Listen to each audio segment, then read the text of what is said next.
SVG's Jason Dackman here. We got a special bit for you as part of the SVG editorial product this month. It's rare that a major film is produced and released centered almost entirely in a TV control room. However, that exact film is coming out, and it is in contention for some major awards this Oscar season, and along with the other award shows. The film is September 5th. It's based off the events that took place in Munich during the 1972 Munich Olympic Games. Obviously, if you are aware of what happened, it's a very, very tough historical moment for the globe, but it's a moment that is actually chronicled in history primarily because of the ABC Sports team that was on site to cover the games and was able to cover the events as they ensued. We're here with Geoff Mason, Sports Broadcasting Hall of Famer and a good friend of SVG, who is the essentially main character or one of the main in the ensemble of characters in September 5th. Geoff, first of all, thanks so much for taking the time and welcome. My pleasure, Jason. Thanks for having me, as they say in TV. Right? Exactly. So I was lucky enough to see the film, and September 5th, it is among the more fascinating studies in live television ever put on film. Not to mention just a thriller and a really amazing work of drama. It is set to be released in theaters, limited theaters, on December 13th, and it'll go wide on January 17th. You played a huge role in this production. Let's start from the beginning. How did you get involved with September 5th? What did the filmmakers approach you, and what were some of those first conversations like? Interesting, Jason. I got a call from an old friend of mine, Jimmy Scheffler, who asked me if I had any interest in talking to some people in Munich who were putting together a project about the 1972 Olympics. And I said, sure, what the heck, why not? And I asked him if they had a script. And he told me that they were on like version 2 or maybe 3 Right. of a script. And I said, terrific, have them send me where they are. Let me read it, and I'll give you and I'll give them a yes or no, I'm interested, or no thanks, I'll pass. He did so. I read it that night, and I was moved by it. It transported me back to 50 plus years ago. So I called Jimmy the next day and I said, you know what, this is well done. It needs a lot of work, but I'm happy to help them. Who should I talk to? And he gave me the name and number of the producers. So we got on the phone the next day, made an arrangement, as they say, and I was happy to become part of a team representing basically Rune Arledge and our team, to help them make sure that their approach to this story was authentic. Mm-hmm. I didn't want it to be hoked up. I didn't want it to be over dramatized. They didn't either. They wanted it to be the real deal. Sure. So we worked real hard for, I guess, almost 2 years. And I like how it came out. I grew to respect the team in Munich and the quality of their work and the quality of their passion for the project. And as I said before, I'm really pleased with how it came out, and I'm very proud of the work we all did together. Sure. The film is directed and co-written by Tim Fellbaum, and he just does a phenomenal job. He and of course the production design team and the entire crew of working archival footage into the production. Those ABC Sports broadcasts, if you're in our industry, are the most iconic when it comes to live sports television, whether it's Wide World of Sports or the Olympics or anything else that falls under that Rune Arledge banner. It just gives you chills if you're in the industry. But for mainstream, moviegoers, it's something that perhaps they haven't seen. Was this integration of real footage something that you guys You and the production team had hoped to work in from an early stage in the process? No question, Jason. We felt that in order to make the film authentic, as I mentioned before, I mean, can you imagine the challenge we would have faced if we had to hire somebody to play Jim McKay? Yeah, right. No, I don't think so. So yes, we were bound and determined from day one that we would be able to utilize the footage from ABC's coverage of the Olympics in Munich. It wasn't easy. It never is when you're trying to negotiate for valuable footage. A lot of people got involved, and everybody tried as hard as they could to make it work, and it did. And we owe a lot of thanks to a lot of people at ABC and our people in Europe who are in the business of getting clearance for valuable footage. And I'm glad that everybody did the best they could because without that real up to the second portrayal of Jim McKay and his colleagues and how we told the story that day, I just think it would have fell flat, Yeah. fallen flat. It would have fallen flat. So we were blessed, but we worked hard on it, and we are really pleased with how it came out. Sure. The archival footage is one big piece from an aesthetic point of view. The other is just the absolutely, you use the word authentic, and it doesn't get more authentic than the replica of the broadcast facility that is used as the primary set for ABC Sports throughout the film. How as a person who spent their life in control rooms, how did you try to help Tim and the production design team to create what is uh, almost impossible to match when it comes to a 1970s control room. You have to source equipment, you have to find all kinds of looks that seem legitimate. What role did you play in that process? I was pretty much a connector, a coordinator, if you will, Jason. And I talked to a lot of people who were part of the project then. We had the best engineering technical team in the business, and I spoke at length with people like Joe Maltz and Julie Barnathan's team in order to replicate an element of that coverage that day, which I certainly didn't know a lot about. I mean, I had worked with these guys forever, but I didn't know the specifics of what kind of tape machines and what kind of microphones, et cetera. So we talked to a lot of people. We talked to people like John Wilcox, but we spoke to people who were there, who knew how it came together, what we used to make it come together, and to ultimately paint a picture, if you will, Jason, of what it was like to be in that control room that day. I remember John Magaro, who plays me in the film, called me shortly after they started filming, and he said, "Geoffrey, I have a really interesting question for you. Was there a lot of smoking going on Sure. in that control room that day?" Right. And I said, "Yeah, I'm ashamed to admit, in retrospect, yes, there was quite a bit of smoking in those days." And we smoked in the control room in Munich. So Sure. we really worked hard to make it feel the way it felt that day, which was very challenging. Yeah, absolutely. Geoff, you mentioned John Magaro and his performance is absolutely phenomenal throughout the film.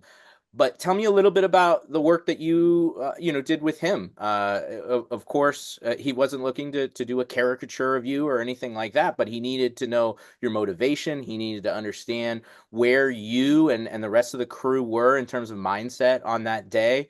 Take me through when you first met him all the way through to when filming began and continued throughout.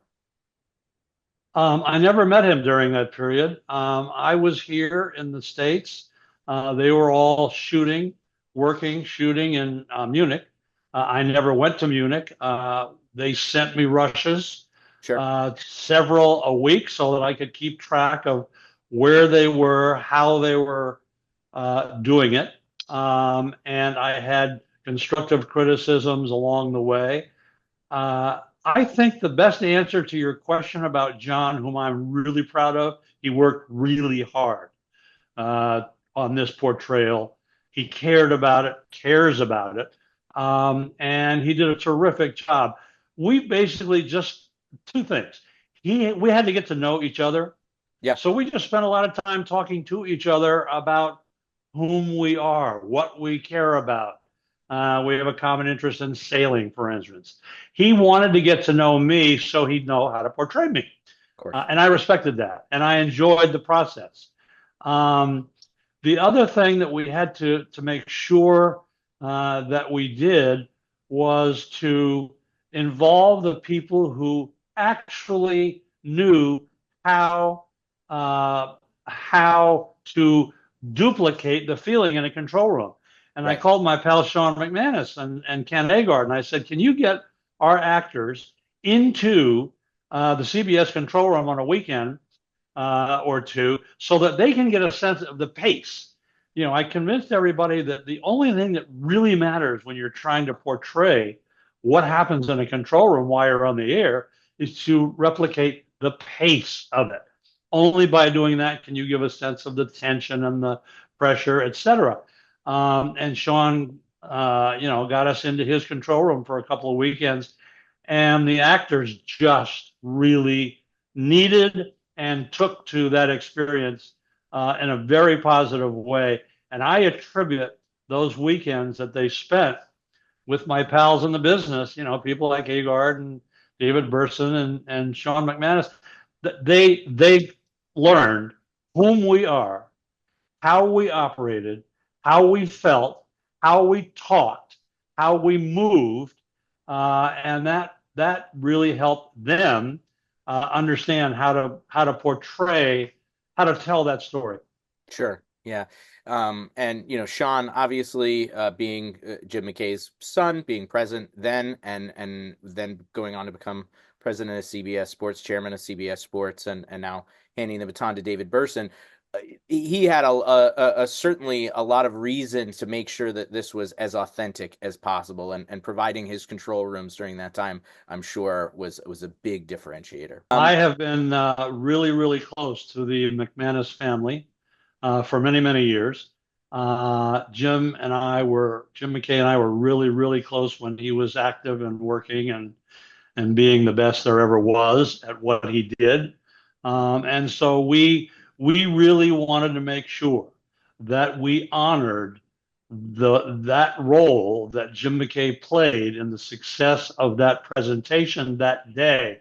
We wanted to make sure we honored it, and we wanted to make sure it was portrayed correctly Yeah. and thoughtfully. I think we succeeded, and God bless him if he were alive and if he could see it today. I think Jim McKay would be very proud.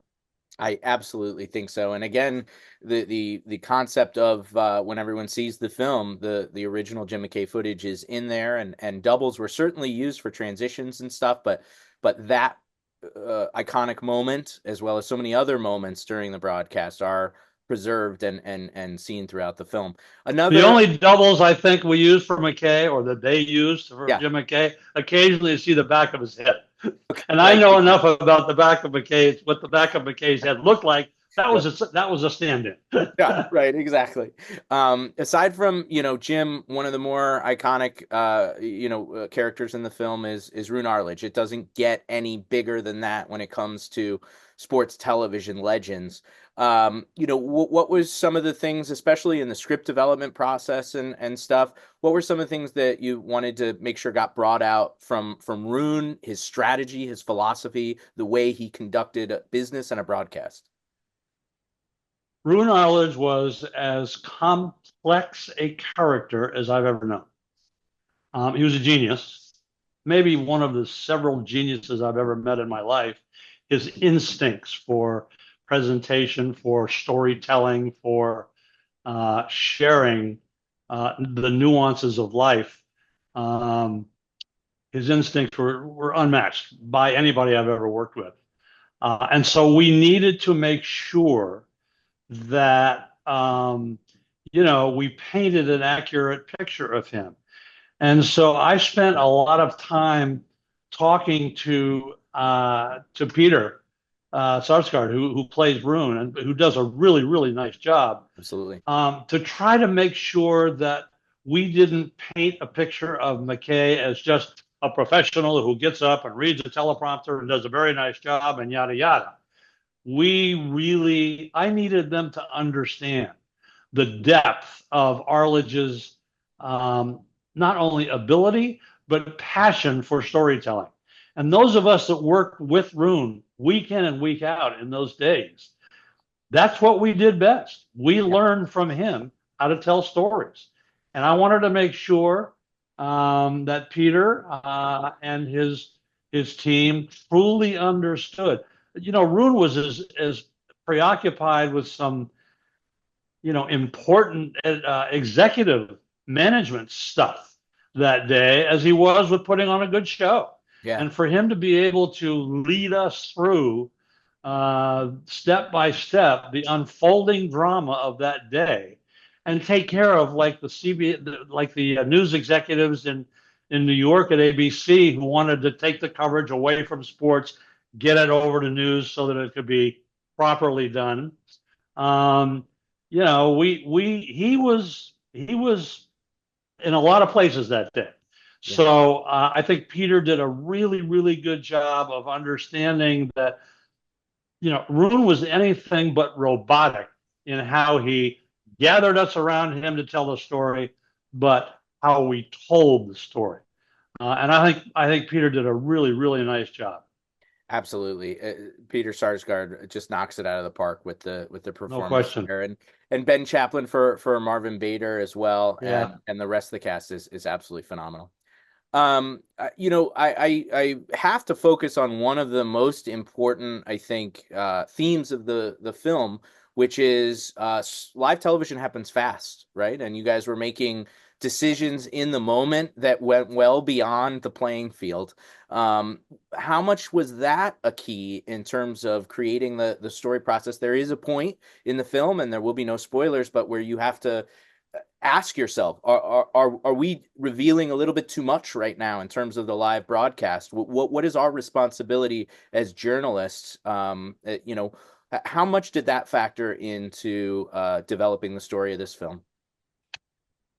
It factored a lot, Jason, although not as much as one would have thought, because those of us who were part of the ABC Sports core group, the Don Ohlmeyers and the Denny Lewins and those of us who worked week in and week out with Rune on telling stories on Wide World of Sports, et cetera, et cetera, et cetera. We developed an affinity for, as you've heard said often, being able to finish each other's sentences. Mm-hmm. We knew enough about the people we were attacking this story with to know that they could be trusted, that their instincts were coming from the same place as our instincts were, and that in order to tell the story in the right way, we had to focus on telling the story. Did I have time? Did we have time that day, Jason, to feel really, really angry about what was happening? We felt angry about what was happening, but we didn't have time to dwell on it. Right. Yes, we knew it was a big story. Yes, we knew that the families of these people back in the States that day were listening to us for the results of what was happening in Munich that horrible day.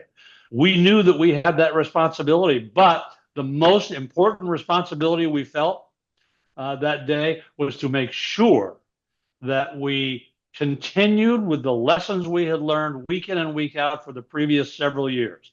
We needed to give this story integrity. We needed to make sure that it was accurate, that it was authentic. I keep using the word. Sure. And without the time that we had all had working for Roon week in and week out, I'm not sure we would have been able to do that. We were doing what we did, what we do. We tell stories week in and week out, and that's what we were doing. It comes down to muscle memory at a certain Yeah, point, right? good Yeah, point. Good and point. Yep. you have to rely on that in those tense moments. I'll close out with you, Geoff, with look, this is without question, I'm sure this was one of the most impactful moments of your entire life. And it's something that sticks out in the way that you developed as a person. And then this was very early in your career. You went on to produce so many legendary telecasts and are now a member of the Sports Broadcasting Hall of Fame. Just how surreal is it to see this movie up on the screen showing these events that you lived, for real in your life?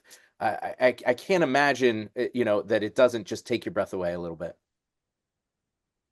Thank you for that, Jason. I'm having trouble processing this experience. For openers, I don't do a lot of interviews and media, if you will. I've tried to avoid it over the years. I'd rather have other people get the credit and do that work. Sure. I The anger will never leave me.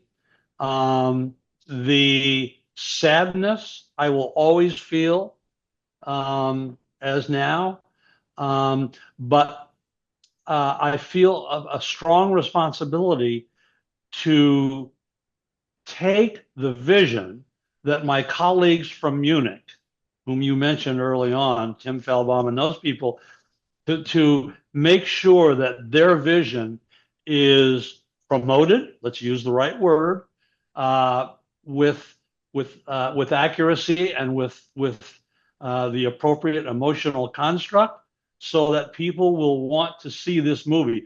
This movie tells a really hard story, Yeah. but it tells that story well. And there was just, I hate to use this word, but there were a small group of us that day in Munich working for Arledge who were ultimately blessed by the opportunity Sure. to share that experience with people like you, Jason, and others these days.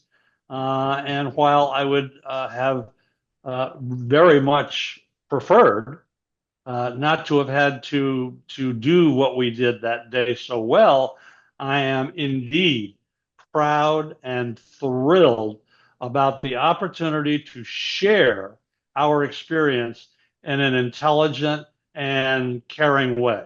And for people like you who are helping us do this, we owe an enormous debt of gratitude. We're all in this together. We try to learn from experience. And I've learned a lot from this experience, and I hope I can help other people who may have just basically heard about it or maybe even watched that day. I hope I can help them understand and appreciate the enormity of the challenge we faced. Do we feel proud about how we met that challenge? Absolutely. Do we wish we had ever had to do that? No, we don't. We would much prefer have been covering pole vaulting that day or whatever. Hmm. But we're blessed to be able to share important stuff, I'll call it, Yeah. with viewers and with people who read your paper, and it's quite an honor for me to be able to be involved at this level.